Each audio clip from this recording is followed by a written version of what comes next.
I feel nauseous, believe me. Never had a lot of shit come easy. Had to work hard, struggle just to be me. Had to rise up just so they could see me. Did what I had to do just to feed me. And what was left over. Publik pecinta Timnas Indonesia dikejutkan dengan aksi kode pemain yang tampil di Liga Champions 2023-2024 ini. Di Instagramnya, Back FC Copenhagen ini sudah memasang bio sebagai keturunan Indonesia Belanda.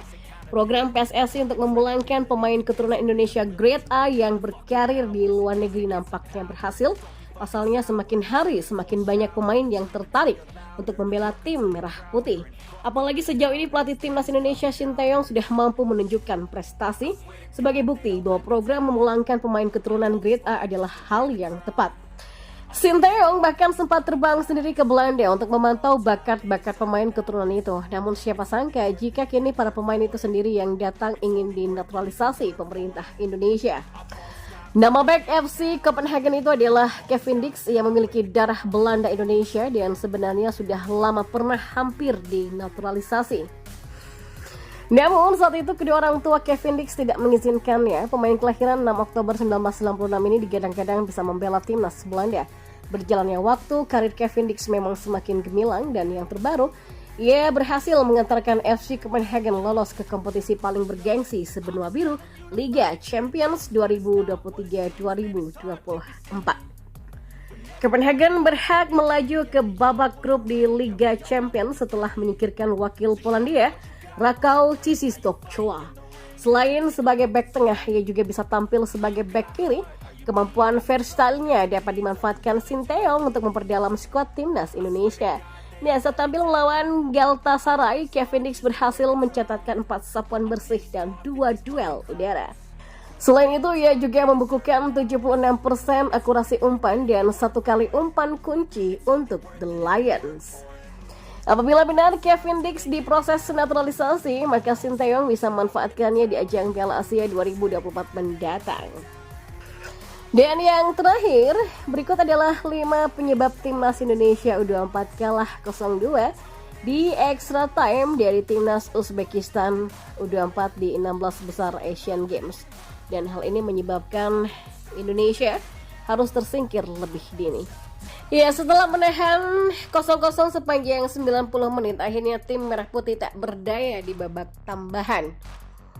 Ya, gelombang serangan terus dilancarkan Uzbekistan sepanjang 90 menit, bahkan hingga 30 menit di babak tambahan. Alhasil, gawang Indonesia seakan hanya tinggal menunggu waktu saja untuk dibobol. Hasilnya memang 2 gol disarangkan pada babak tambahan. Indonesia pun harus menelan kekalahan meski sudah berjuang keras. Lalu yang kedua, taktik tak berjalan. Sejak awal terlihat betul Indonesia menerapkan taktik serangan balik kilat. Namun beberapa kali kesempatan untuk melancarkan serangan balik justru tak dimanfaatkan.